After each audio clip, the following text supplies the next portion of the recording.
to come every night and recite and rehearse with the Prophet the Quran. And his generosity was much stronger than the most strongest uncontrollable wind.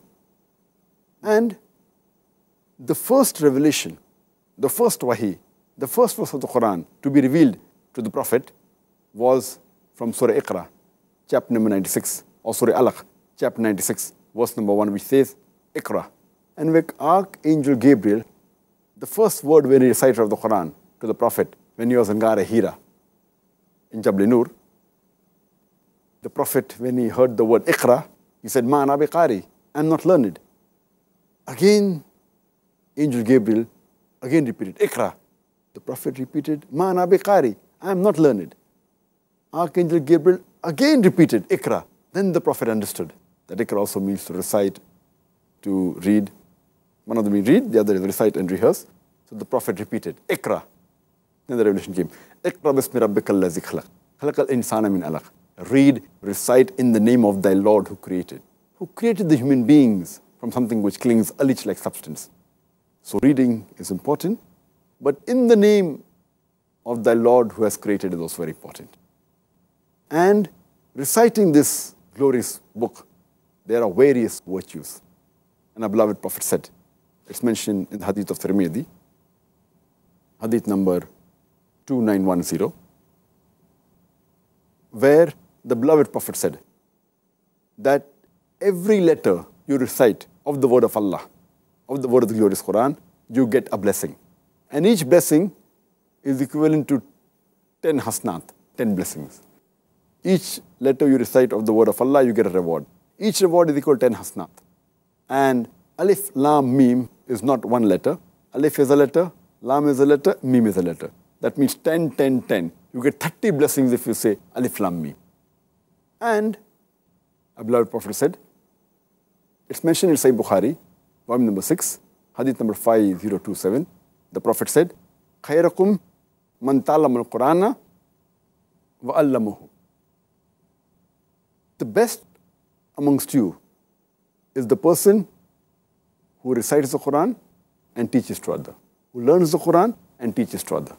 That means it's important to learn the Quran and teach it to others.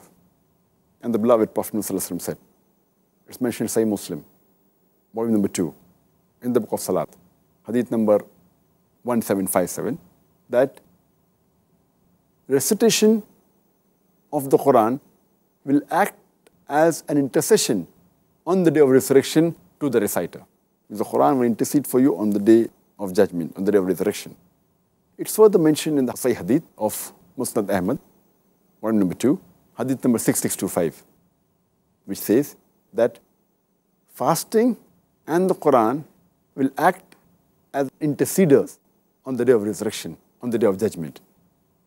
And the fasting will tell Allah subhanahu wa ta'ala that the person, because of me, he left his food and drink and desires, so I would intercede on his behalf. And the Quran would say that the person sacrificed his sleep for me, so I will intercede for him on the day of judgment. So the Quran will act as an interceder on the day of judgment.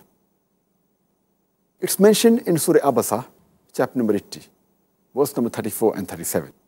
It says that no person on the day of judgment, talking about the day of resurrection, that a person will not be bothered about his brother. Neither will he be bothered about his mother or father or wife and children. He will not be bothered about the mother, father, brother, wife, children. And he will be so much engrossed about his own concerns that he will not be bothered about other person's concern. On the day of judgment, on the day of resurrection, each one bothered about himself. And the Quran will act as an interceder. It's mentioned in Sahih Bukhari, volume number 6, hadith number 5011, that a Sahaba was reciting the Quran and the horse was tied with 2 ropes and he saw the cloud descend and the horse was frightened. The Sahaba went to the Prophet. The Prophet said, do you know what happened? He said, no. The angels came down to listen to your recitation. And in the hadith of Sahih Bukhari, volume number 6, hadith number 5018, it says that a Sahaba was reciting the Quran and he saw the clouds descending down and it had something like lamps. And when he came out so that he couldn't see it, and then he went to the Prophet, and Prophet said, do you know what was that? And the Prophet said, on the cloud there were angels who had come down to listen to a recitation. And if you had continued, they would have been there till dawn, and people would have seen it, and then they would have disappeared.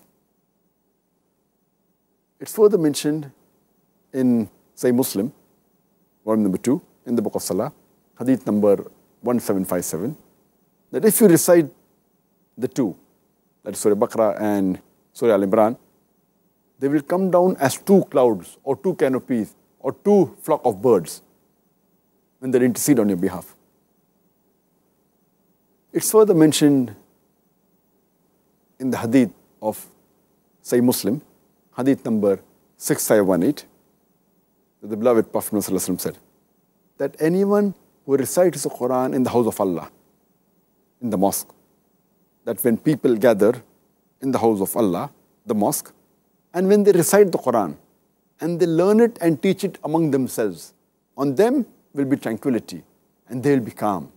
And the angels will descend and they will send the blessings on them.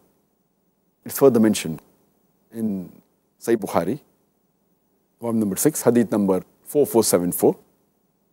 A beloved Prophet ﷺ told one of the Sahabas while he was in the mosque that I will inform you of the greatest surah in the Quran before I leave the mosque. And when the Prophet is about to leave the mosque after some time, the Sahaba reminds him that which is the greatest surah in the Quran which you are going to tell me about. The Prophet says, Alhamdulillah Rabbil Alameen, talking about Surah Fatiha, the oft-repeated 7 verses. It's further mentioned in Sahih Bukhari, volume number 6, hadith number 5009. The beloved Prophet ﷺ said that anyone who recites the last 2 verses of Surah Baqarah at night, he will be safe. The beloved Prophet ﷺ said in Sahih Muslim, volume number 2, in the book of Salah, hadith number 1766, the Prophet said, anyone who memorizes the first 10 verses of Surah Kahf, he will be safe from the Dajjal. And immediately next hadith, Sahih Muslim, volume number 2, book of Salah, hadith number 1767 says that anyone who remembers the last 10 verses of Surah Kahf, he'll be safe from the Dajjal. It's further mentioned in Sahih Muslim, volume number 2, in the book of Salah, hadith number 1768, that the beloved Prophet ﷺ said that, O Abul Mundir, do you know which is the greatest verse of the whole Quran? And he said that the Messenger of Allah knows the best. Again the Prophet repeated, O Abul Mundir, do you know which is the greatest verse in the Quran? So he started reciting Ayat al-Kursi. Allahu la ilaha hayyul qayyum, la ta'khudhuhu sinatun wa la nawm. And the Prophet said, may you be pleasant with the knowledge of the Quran. The greatest verse of the Quran is Ayat al-Kursi, Surah Baqarah, chapter number 2, verse number 255. And it's mentioned in Sahih Muslim, volume number 2, in the book of Salah, hadith number 1774. The Prophet said that the 2 surahs have been revealed, which no one has seen before or heard before. And he spoke about Surah Falaq and Surah Nas. I seek refuge with the Lord of the Dawn, Kul A'udhu Birabbil Falaq, and Kul A'udhu Birabbin Nas. Say, I seek refuge with the Lord of the Dawn. So these 2 were the Mu'izzatain, and this will protect you from evil. So this was some of the virtues mentioned of reciting the Quran, and you can go on the various other verses in the Quran and several Sahih Hadith talking about the virtues of reciting the Quran, alhamdulillah.